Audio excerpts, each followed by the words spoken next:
Hello and welcome to today's webinar, Elevating AML Risk Intelligence, the Power of Analytics and Automation. My name is Matt Johnson. I'm a Director of Product Marketing for Compliance Solutions here at Socure, and I will be your moderator today. With stretched resources and limited budgets, today's organizations are challenged with building and sustaining robust financial crime programs without sacrificing quality, integrity, and efficiency. In today's webinar, we're going to explore these topics a little more and really cover the key operational and regulatory trends facing financial crime functions, the impacts and expectations of evolving know your customer identity and risk-based approaches to AML, and the benefits of embedding analytics and intelligent automation and how organizations like yours can start to leverage technology and rich data, increase your convergence and information sharing to cultivate sharper risk insights, intelligence, modernize investigation teams, and achieve greater cost resource management across the enterprise. So just a few housekeeping items today. During the session, if you have some questions, please enter them into the Q&A box on the side of your screen. And at the end of the presentation today, we'll answer as many questions as possible during a live Q&A. So you can enter those throughout the webinar, and we will answer as many as we can. And if we can't get through all of them and the time permitted, we'll be sure to follow up with you separately. Now it's my pleasure to introduce today's speakers. First is Chuck Subert. He's the director of IT Novarica's Fraud and AML practice, covering anti-money laundering and compliance issues.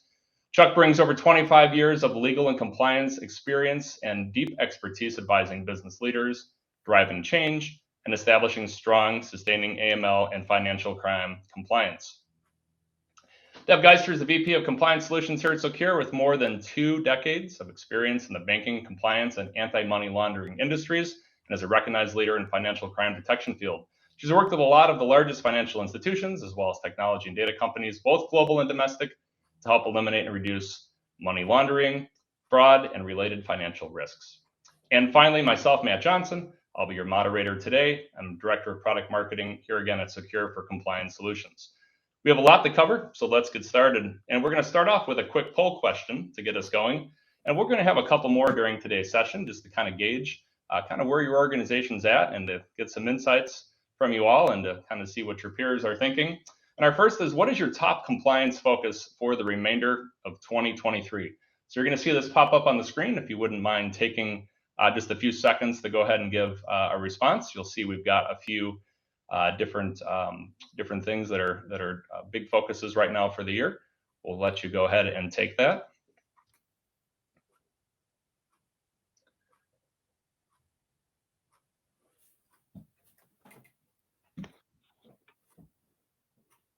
And great. And so with that, we'll go ahead and get started. Chuck, let's go ahead and set the stage. IT Novarica Group publishes the top trends in fraud and AML every January. What are some of the key trends that you have predicted this year that are impacting AML leaders and what they should be thinking about as they go through this year, thinking about their financial crime risk management frameworks?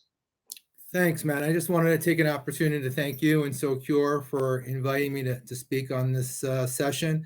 I wanted to thank everyone for joining us on this hour, especially we're all busy. We'll try to do our best to share some insights and best practices for you. But I think this is a great place to start. AML and AML compliance has been around for a number of years. Many organizations are developing mature frameworks, but as we all know, it's extremely challenging. And there's a perfect storm now that's really inhibiting organizations and AML compliance shops to really deliver effective and efficient processes. Many of us have the appropriate processes in place, but they're not effective. We did a survey late last year of AML compliance executives, and they noted a number of challenges. First and foremost, certainly false positive. Second was really building a more holistic view of customers.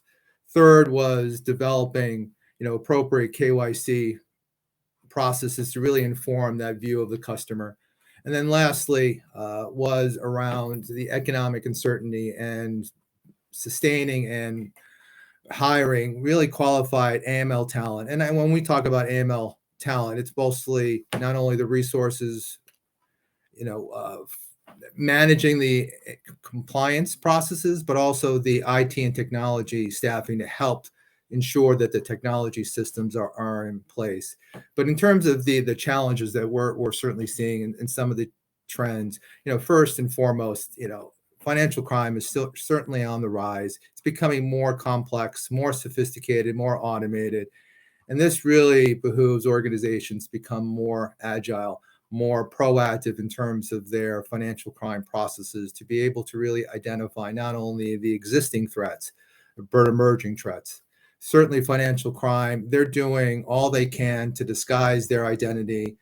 They understand how systems work, and they're taking every action to ultimately hide and prevent their detection from a number of the systems that we have in place. So certainly financial crime, we're certainly seeing scams, synthetics, check fraud, and the organizations really need to be on top of that.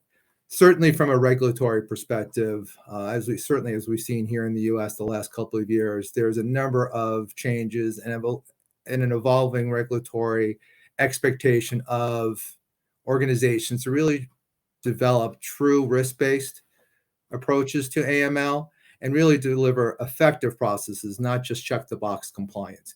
And we're certainly seeing that in AML. We're certainly seeing that on the sanction side. We'll go into more detail on it, but identity is certainly a key concept that the regulators want organizations to really truly build upon. Ultimately, that leads to, being able to build that true customer profile along the entire customer life cycle, from onboarding to ongoing processes to finally, ending the client relationship, and all those steps along the way, whether it's data collection, dynamic risk assessment, ongoing monitoring, needs to really be truly informed in order to provide a true risk-based approach. But that's really being a challenge. And I think with all these various challenges, there's new technologies that are being out there that organizations can integrate, but new technology can also become an issue, because which ones do you integrate? How do they work? You ultimately have to explain that to your regulators, being able to be transparent, have appropriate governance processes. So that in itself, that whole innovation, it's got a double edge of the coin in terms of what can work, but also make sure that it's defendable. And with all these various trends, we're seeing an increased momentum to convergence of not only AML and fraud, but certainly cybersecurity, because data becomes an extremely important component. And how do you do that? Certainly a challenge. We certainly have seen a number of organizations try but fail. But I think now, with all these various trends and themes that are coming across the board, we're seeing convergence becoming more and more important. And with the new technology, we're certainly seeing some really successful use cases. Dara, I'd love to hear sort of what you're hearing from your customers. Well, I think you brought up a number of interesting themes, Chuck, because there are certainly systems out there when we start talking about transaction monitoring, and I can speak from my own personal experience in that 90% false positives was not unusual, right? To be able to get from some of these detection systems, which drives your operations crazy, right? Because now we get people that are tuned in to seeing only false positives. When they do get a true positive, they don't recognize it sometimes. So I think the whole ecosystem is something that needs to be much more precise and fine-tuned.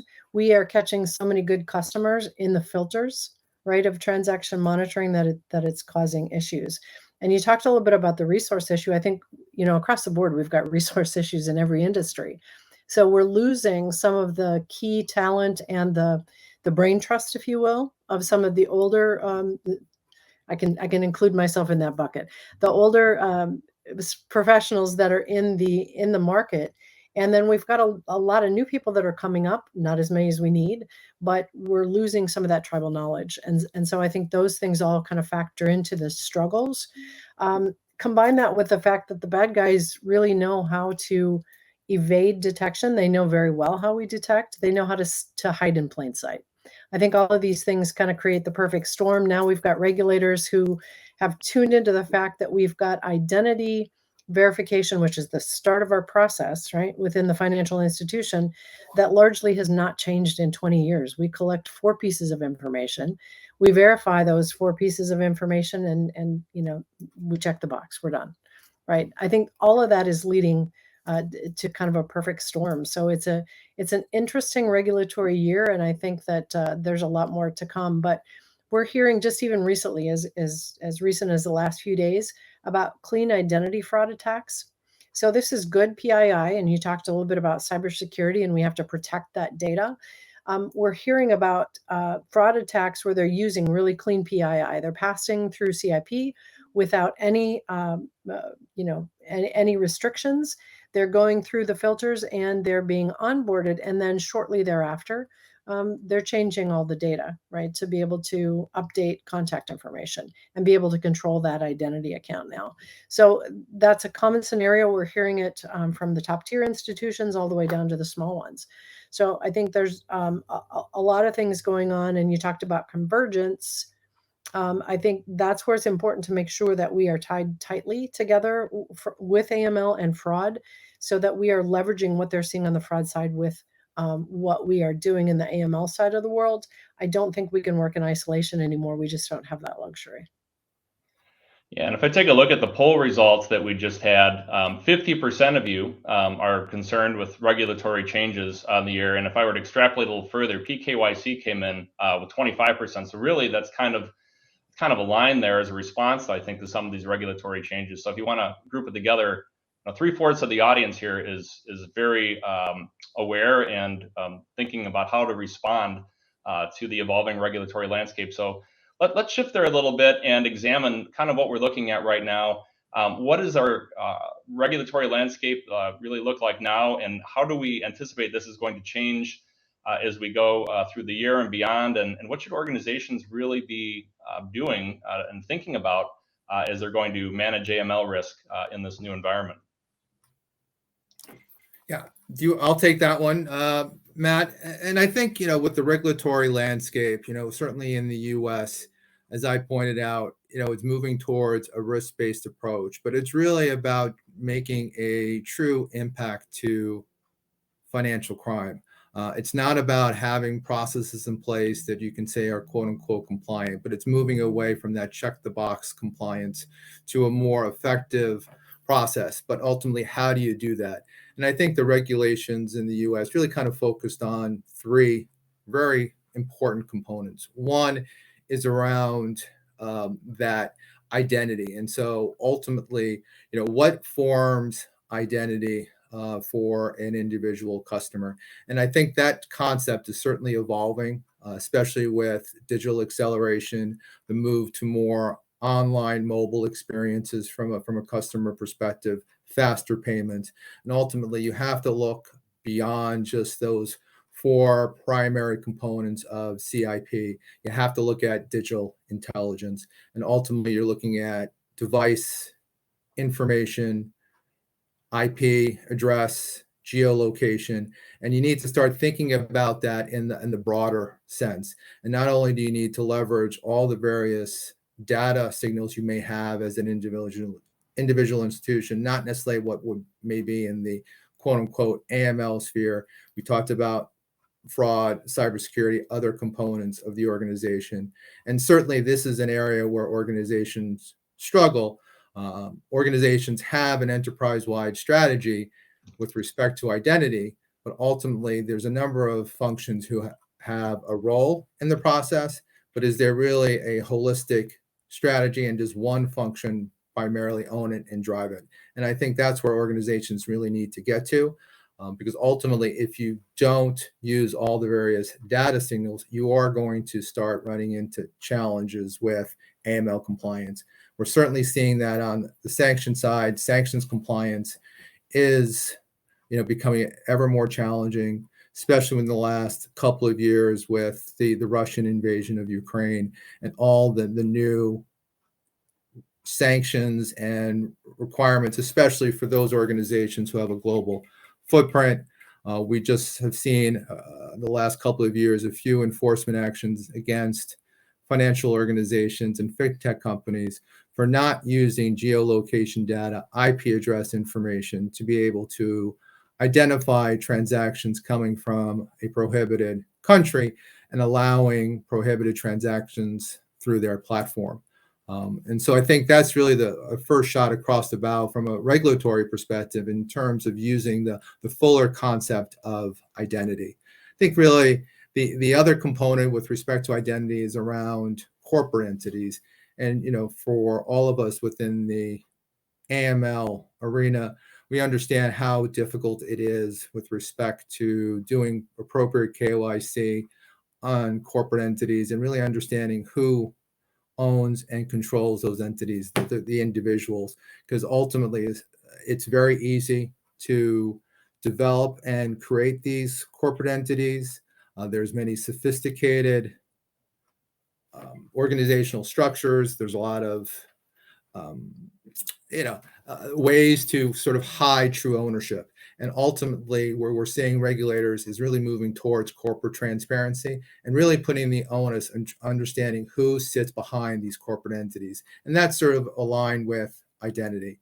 The second, and we touched on this a little bit, is innovation. Certainly, regulators appreciate that organizations can only really deliver a true risk-based approach and deliver a holistic customer risk profile is using the new technologies. And so certainly encouraging organizations to do that.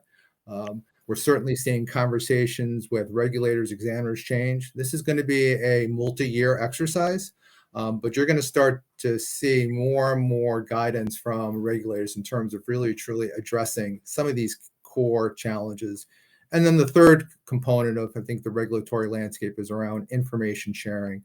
We need to have better information sharing internally as an organization. We need to do better information sharing with law enforcement, and we need to do better information sharing across the entire industry.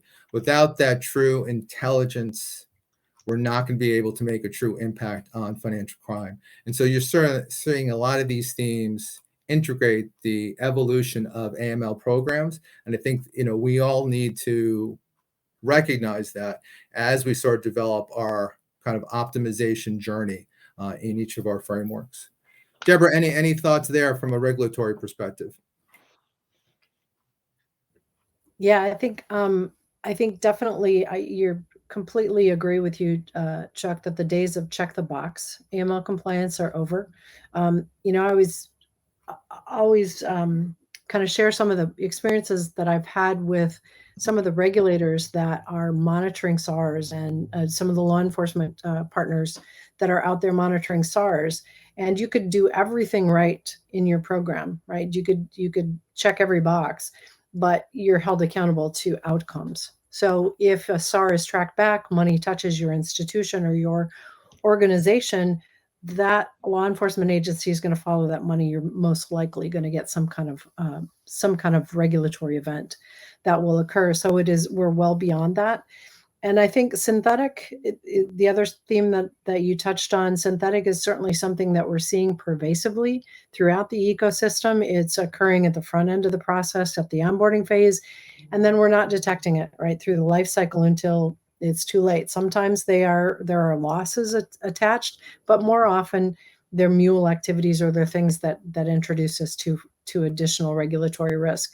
There was just guidance came out, I believe it went into effect today, that, for example, title insurance companies now have to collect all of the beneficial ownership about any organization, right, that they're doing business with or signing title insurance for. So I think we're starting to see synthetic comes in the form of not only individuals, but also in the form of organizations, and making sure that you understand those things are highly important. And then, certainly it's been a very active year when it comes to sanctions over the last year plus. And sanctions evasion and understanding the patterns of potential sanctions evasion is another thing I'd say. Again, one of the points you made, Chuck, was to talk to your law enforcement partners. And I think that is a critical component of any good program. There's so much we can learn from each other, right, when we start working directly with our law enforcement partners. There's two sort of themes there I wanted just to point out before we went to the next section. And I think synthetics and mule activity are certainly two key threats that AML compliance shops really should start to take a look at. Synthetics, for example, are extremely difficult to detect. Often it can be viewed by an organization as a credit problem. But if you have a lot of synthetics on your books, that sort of relates that you may have an AML and KYC problem. So I ultimately think that you need to continue to work with your business partners to be able to truly recognize if you have a synthetic problem on your books, because it's more than just a credit issue. It's more than a fraud issue. I mean, you have to think about it, and your regulators are going to start to ask you. And I think certainly mule activity, certainly with the rise in scams, it really will behoove AML compliant shops to ensure that their programs are starting to put the dots together within their customer base to find mules, because the only way that organized crime is going to be able to pull money out of the system is through the use of mules. And so that can be a way to deliver the impact. And ultimately, again, that's going to be an area the regulators are going to start to ask you is to articulate your program around mule and what kind of activity are you identifying to stop the mules. Yep, very much so. So, we've talked quite a bit here around, sort of some of the challenges and some of the regulatory environment here. Let's shift a little bit into how do we actually put a little bit of this into action and eventually be able to, start taking some modernization efforts here. A lot of organizations are relying on these legacy tools that have been mentioned here. They're developed decades ago, and quite frankly are really ill-suited for today's evolving demands. How can financial organizations really start this modernization journey and really use this as a building block to enriched intelligence and ultimately getting their organization looking more with a risk-based approach? So I would certainly start out any kind of modernization journey is again looking at the data, but looking at the data across the entire customer life cycle.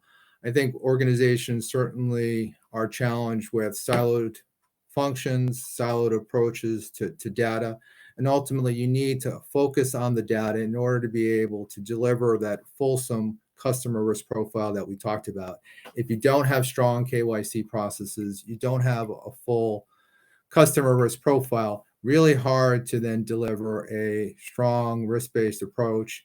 Not only will that cause you problems with your AML program, it certainly will have adverse impact on your sanctions program, your fraud prevention controls. Certainly, it will dive into poor customer experiences, and then ultimately, that will have an adverse impact on customer retention, and then ultimately revenue. So I think ultimately the focus on KYC is a must. But ultimately, how do you do that? And I think it's really ultimately looking at the three key components of sort of a strong KYC processes. One is the data, and ultimately you need to do an inventory of all the various data attributes that you have as an organization, understand where they sit, how can you then integrate that. But then it's more also important to be able to bring that together, because ultimately, as organizations have fragmented data sets, how do you ensure that you're identifying and connecting the dots and those various data and signals in terms of that comprehensive customer review? And ultimately, you can't stop necessarily just at the internal data signals. You ultimately have to supplement that with external data. There's a lot of information available out there, especially through third-party vendors with respect to politically exposed person information, adverse media, corporate registry data, cybersecurity data, cryptocurrency. You're ultimately looking at digital intelligence. You need to be able to understand what's available externally and then blend that together with your internal data to build that more holistic customer profile. And you need to do that across the full customer life cycle. Then through building that strong foundation, you can start to then build a dynamic risk assessment and be able to segment your customers, identify the good ones from the bad ones, and then apply the appropriate friction and rules to be able then to treat different risk segments differently. And then ultimately, how do you monitor those customers? appropriately, and that can ultimately gets found in and informed by your appropriate risk analysis. And so they all sort of tie in together. You start with the data, you develop a risk profile, and then you develop ongoing monitoring. And you're hearing a lot of concepts or new approaches with respect to perpetual KYC. And I think it's blending these elements together in terms of building that dynamic process to be able to ensure that you understand the risk of your customer at any point in time, and then apply the appropriate controls commensurate with that risk. Jeb, I'd love to hear your thoughts on that. Yeah, I'm curious, Chuck, as you're talking about some of these processes and the things you're hearing from your customers. I agree with you that inventory of what you have, what are those data assets that are at your fingertips, and what do you have outside your organization that kind of give you that view is important. But what about how you define risk? How does that play into how I start my preparation or my journey? Yeah, I think that's a great question. I think you have to know your organization. Everyone's risk tolerance is going to be different. Everybody's risk, whether or not you're a domestic organization or if you have a global footprint, what types of products do you have? I think that all goes into factoring your overall risk assessment, and then ultimately understanding the risk, not only from an enterprise perspective, but then on a customer and what's really the key risk attributes. Then that will certainly dictate the appropriate risk controls that you have in place. But ultimately, developing those key risk measurements and what really is the key data elements and signals to be able to do that. And that's not necessarily an easy exercise. Certainly organizations struggle with that. And that will requires not only the AML compliance shop, but that it requires a conversation with the entire organization to be able to truly appreciate the risks as you look through products and services, your various customers, ultimately the technology footprint, and really how everything kind of fits together. This is more than just sort of an AML question. It's really an enterprise question, and bringing all those functions to the table and really trying to understand what is the risk tolerance for your organization. Yeah, and I think I would also combine that with not only what is the risk tolerance, what do the different typologies or risks look like from a behavioral perspective? Because I see a lot of misses on not only how we detect suspicious activity or unusual activity, as the case may be, but who is perpetrating it, right? So combining the who and the how, and understanding what global threat landscapes, who are the bad guys that are operating in our operating area for our business, and how are they leveraging financial services. All of those things should factor in to how you set up your detection, how you set up your risk assessment, and how you really detect as you go through your process. Yeah, I think that's a great point, and we talked about this, earlier. I think conversations with law enforcement giving you a better sense of some of the emerging threats, and so that information sharing, intelligence sharing, I think goes hand in hand.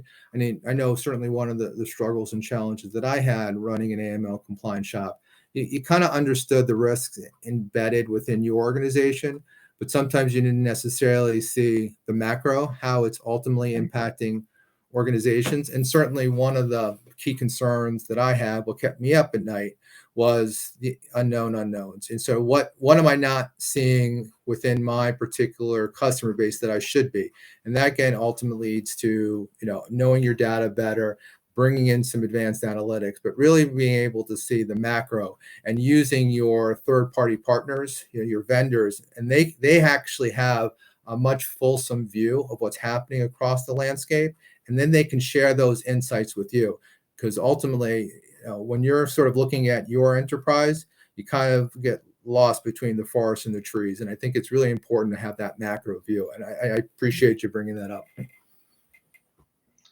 Yeah, everyone's heard these buzzwords on innovation. We've been using them quite a bit already so far in this session. So artificial intelligence, advanced analytics, machine learning.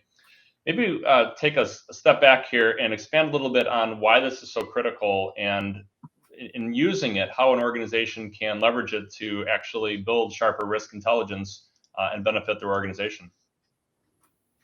Yeah, and I touched on it, in my earlier comments, that organizations really struggle with two things. One is high false positives, and two, really developing that full customer view. We talked about trying to inventory the data, but how do you bring that data together? And ultimately, there are some very interesting capabilities that are now being put out to the market to be able to take the data and really develop true risk intelligence. And I think that's really the key behind any AML compliance shop, is to be able to derive intelligence from all the various data signals that one has. But that's certainly a challenge. There's a number of use cases that you can apply to. And so sometimes the trick is figuring out what's your key challenge or your key priority. But ultimately, I go back to the three particular areas that organizations can really focus on from a innovation strategy. One is, how do you again transform the data into intelligence? And so what data that you can bring in, but then how do you link the data together? So there's technologies like entity resolution, network analytics. Then you can kind of then start to segment the data, and that helps to inform your detection. So dynamic segmentation can certainly be a really good tool to be able to uplift your risk profiling. You have advanced analytics that can ultimately take your legacy rules that you've built in place and then really kind of start to optimize them and really start to tune them appropriately. Rules aren't going away. I mean, I know we all struggle with rules, but ultimately rules will have a place in any AML program. But how do you refine that? And then how do you bring advanced analytics to identify the higher risk alerts, as well as there are other rules or models that you can supplement with your particular framework to be able to uncover those unknown unknowns that I talked about. And I think really the third place around innovation can be around investigation optimization, giving the tools to your analysts and investigators to be able to make better decisions faster and be able to document them. Certainly one of the challenges that I had running an AML compliance shop was, how do I ensure that my investigators are following our processes, but then also document them appropriately? If you don't document the decisions that you make and put the appropriate records together, you don't get full credit. And that's always a challenge. But how can you bring in the tools where the analyst investigators will spend less time aggregating data and more time to analysis and decision making? And that's certainly where automation comes in. We're certainly seeing a number of institutions and vendors automating workflows, building more intelligence as part of that investigation process through some key capabilities with the case management tools to really be able to refine that process, and so that you actually can have quality output coming out of your full end-to-end AML program. Any thoughts there, Deborah? Yeah, I think a couple of things that you touched on, Chuck. I think context is really important when you're using any kind of technology, or even with your investigators, right? Because I've sat with investigators who are looking at potential cases, right? Alerts that are coming out of a system, and they interpret it one way, but they have a lack of context. So whether it's data or whether it's your investigators, I think that context is critical. And one thing that you need to focus on is how you educate your investigators to understand context. And I'll give you an example. We were working on on an observation. It was kind of an audit process. We were looking over the shoulder of financial institution investigators. They identified a case that was a structuring case potentially. Now, structuring can go any which direction, right? But in this particular case, this person was doing a lot of traveling, and they were doing it to the Middle East and transferring funds there as well. And the interpretation of the investigator was that was somebody going on vacation because they were semi-retired. Now, the country that this person was traveling to was Yemen. It's not a hotspot for vacations usually. And so adding that context of what happens in that area, what's going on in that part of the world, why is that person traveling there? That context can add so much to how your systems detect. And we used to work through an exercise at the bank where we take the investigators, sit them down and say, what are you seeing? What are the things that are popping? What's going on? And then we start diving into, what are the commonalities about those things? So I think it really helps to be curious, to be able to dive into the details and to be able to add that context, right, to technology, to our operations throughout the ecosystem. No, I think that's extremely valuable. And ultimately, all analysts and investigators teams, they're going to have different maturity levels. They'll have different skills. And you ultimately want to be able to provide them the right set of attributes, the right context to be able to make those decisions.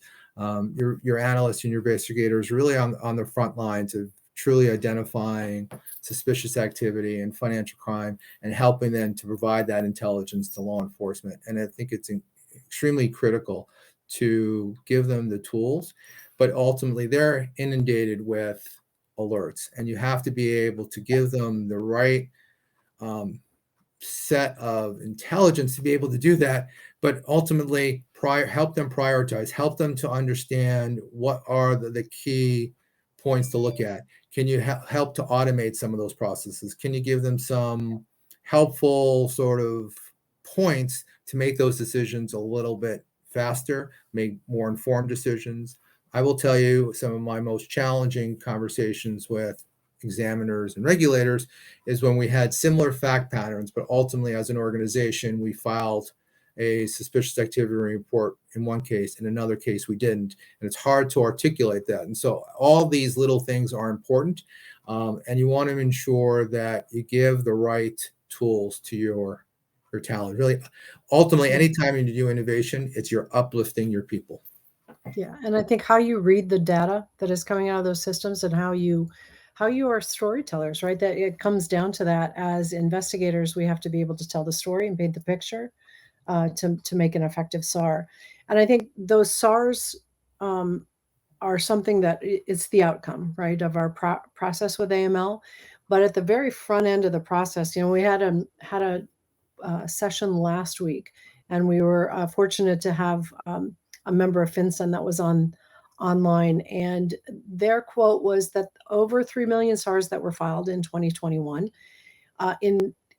involved identity-related suspicious activity. So the vast majority of them had some connection or direct tie back to deficiencies in how we verified, right? So we need to start and make sure that everything is buttoned up. Again, we're not just checking the box, but we're doing all we can to understand what that risk looks like. I think at the front end of the process, and as you alluded to earlier, all the way through the life cycle. Absolutely. And one of the ways that this, has been a challenge is you've had sort of these point solutions, you've had fragmentation, you've had things siloed. As new threats or areas of regulation have emerged, there's been solutions put in place to address those. And if you don't really have that holistic view and that big picture, it could be challenging, right? Not everything works well together, right? You might have a waterfall, you might have things based on the decision rendered by another piece, and none of them necessarily work together. So this idea of orchestration, convergence, bringing it all together, it's really critical. But I think a lot of organizations are still struggling with it. Is it really possible, Chuck, to create this framework and to bring things together, to have this orchestration? And what are the operational challenges really of breaking down these silos that are in place and getting to a state where you do have that view, you do have that holistic view, you can better explain, sort of everything, you have all that context? Yeah, orchestration was one of our top 10 trends going into 2023. And, it's a buzzword, but I do think it has really some materiality in terms of how organizations can start to look at putting it all together. I touched on it earlier. It's not necessarily just an AML exercise or goal. It really should be an enterprise-wide goal in terms of being able to orchestrate and stitch all these various point solutions, data sources together to really truly blend in that really holistic view. Again, and it's the other side of the coin with respect to convergence, and organizations have had really a lot of stumbling blocks with respect to sort of building that together. We remain very siloed. I think there's a lot of reasons why, certainly historical differences between, let's say, fraud, AML, cybersecurity, competing business priorities. Ultimately, where do you want to invest your dollars? And I think that's certainly a piece. And it's a fairly major effort to be able to kind of stitch all this together as an organization. And I think ultimately, really the key there is to identify a few really key use cases and start to kind of put that together. And then once you've been able to develop some success foundation, and then ultimately build from there. But really, again, going back to our earlier conversation, is identify your key risks as an organization. Where are some of the gaps and weaknesses along your KYC process? And then being able to integrate orchestration where you can blend these tools together. There's a number of vendors out there that have multiple solutions under the single umbrella. And we're certainly seeing across a number of institutions looking to build as many of these tools under one umbrella. It's easier from an administration perspective. It's easier from a training perspective. You can start to then build these more holistic views together. But that's not necessarily always going to be easy, because ultimately organizations have built these systems in place. They've invested a significant amount of dollars, resources, and it's hard just to rip up and replace what you've already done. So what you ultimately want to do is supplement some of these tools with new technologies and be able to kind of blend all these solutions together through an orchestration hub. And I think really that's ultimately the key, because unless you orchestrate all these various tools, you're going to have a very disjointed process. You're not going to be able to deliver on your KYC mandate and build a more complete view of your customers. And that's going to then ultimately lead to deficiencies with AML, sanctions, and so forth. Yeah, I think, we're always faced, Chuck, with the fact that from an AML perspective anyway, we're a cost center, right? Not a profit center. So how do you go about getting the budget? We never get as much budget as we need, right? So how do you prioritize and start to build that message, right, to your organization so that you can take meaningful steps forward? Yeah, and with today's economic climate, dollars are certainly at a premium. And I think you ultimately need to be able to demonstrate the benefits of any technology investment. We're certainly seeing organizations invest new money into their AML programs. But ultimately, I think developing that business case is extremely important. And you do that to be able to show benefits, not only from a financial crime effectiveness perspective, but there's our benefits from potentially fraud and fraud prevention, reducing the fraud losses. Is there, through some of your innovation, can you ultimately be more efficient? And so you're able to better utilize your resources and being able to show that. You're not necessarily looking to reduce the number of resources, but you're able to use them more effectively. And then you're able to apply resources to higher risk areas. And so ultimately changing from a very manual process to a much more automated process where you're augmenting the human in the loop. And then ultimately, I think really it's demonstrating value to your organization. Customers certainly expect that their financial organizations, their business partners protect them, protect their assets. And so ultimately, it's being able to deliver that level of trust as well as good customer experiences. And if you're able to then to distinguish between your good customers and your bad customers, I think that's also another way to build, that business case to generate the revenue. So it's really multifaceted, and it's not. You have to kind of hit on multiple points in order to get those dollars. Yeah, I think that's a good point. How the detection of risk can benefit the organization is certainly a key part of your messaging as well, right? Because there's as much value as at getting good customers through the door as there is identifying the risky ones. So I think being able to perform that segmentation is one of the key elements to be able to make sure that the organization is synced up. Certainly, our biz dev partners want to hear that part of the message as well. And that's really a great lead into our next poll question. We've talked about what some of the challenges are for organizations, but what's yours? Go ahead and let us know right now in the poll. What's preventing your organization from increasing that technology investment within your AML program? Is it budget, as we've talked about here, or something else? We'll let you take a moment to go ahead and respond to that. And once we have that poll, we'll tabulate it and share if there's anything of interest that stands out, and we'll bring in Chuck in just a minute to sort of give us some key takeaways from the session. So go ahead and finish up the poll if you haven't already. And we'll go ahead and ask Chuck to just kind of wrap up for us and give us a few of the key takeaways that if you take nothing else from the session, take this. Well, thanks, Matt. I'm not going to go through each one, but I think those are all very critical.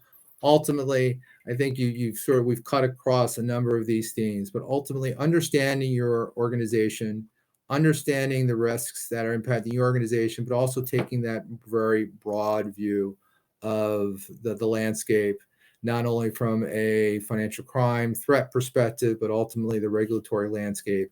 And then devising a long-term strategy in terms of being able to address those risks appropriately. And knowing your customer is really the foundational element to building any AML program. And it's not necessarily at onboarding, but you have to be able to identify the risk of that customer throughout the entire customer lifecycle. Risks evolve, they're not static, and you need to be able to manage that appropriately. And if you really truly understand your risk, then you can build the appropriate controls in place. And building that kind of identity really starts with data, and make sure you understand your data.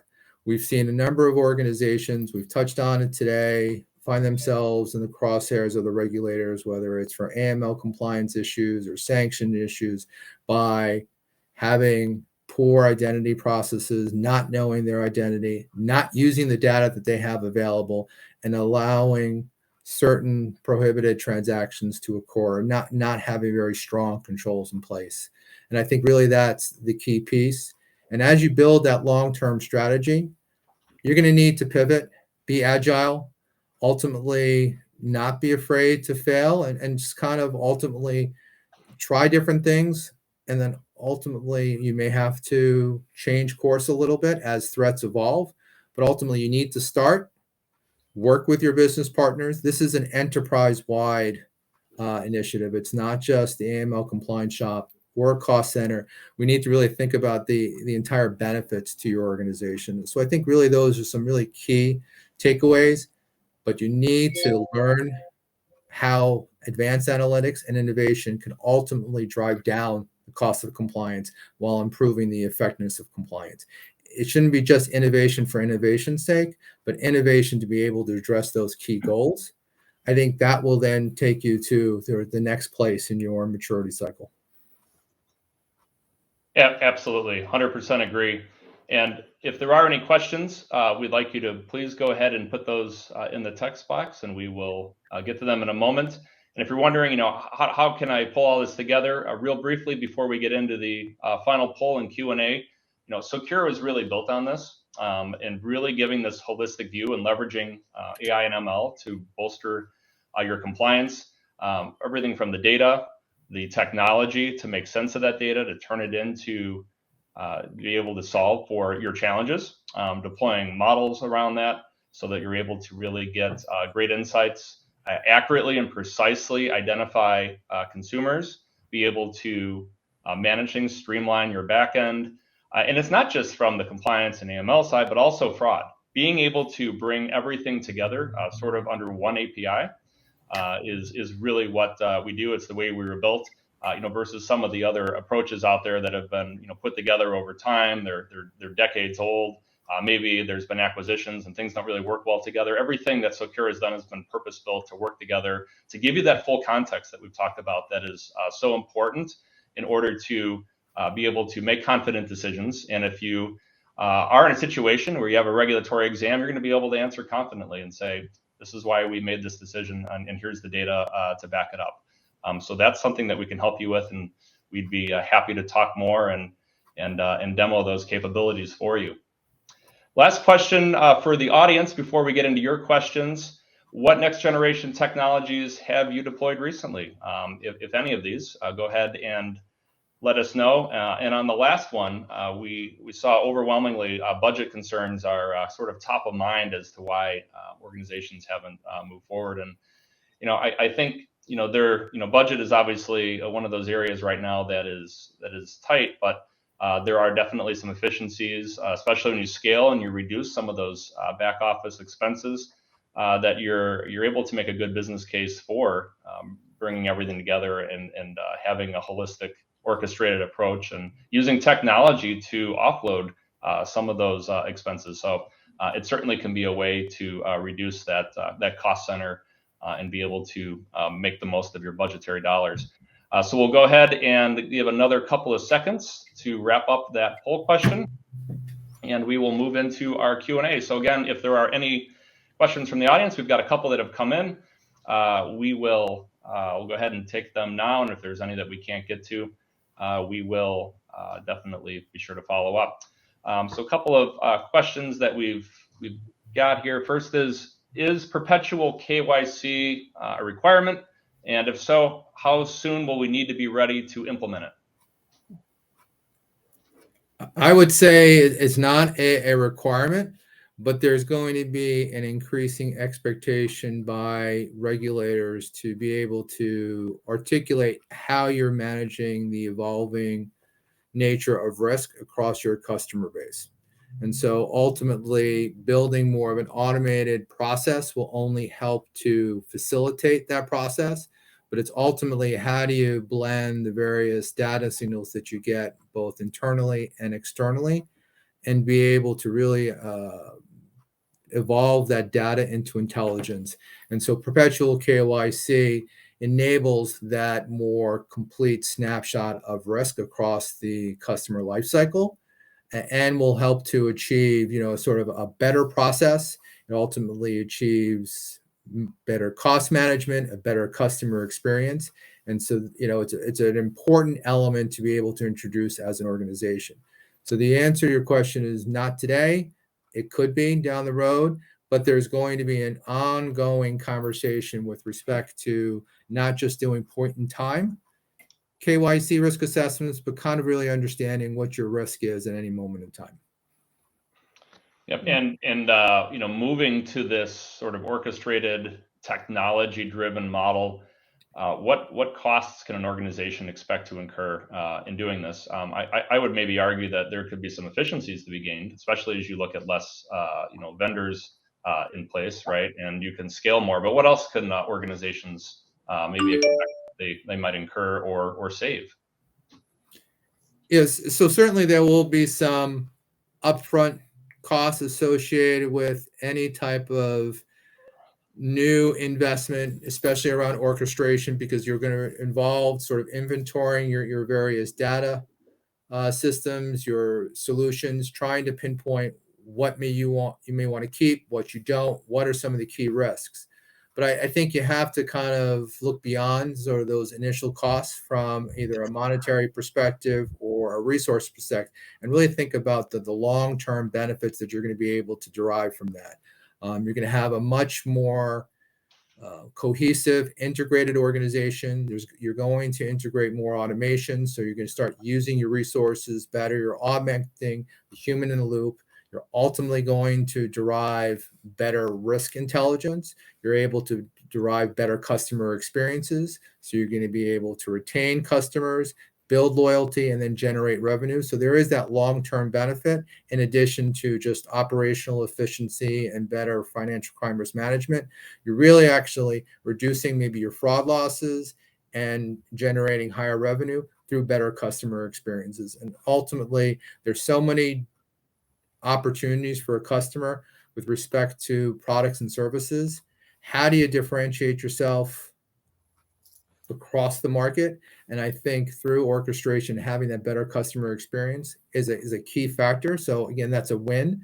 And you're ultimately going to have better regulatory compliance, better financial crime risk mitigation, more operational efficiency.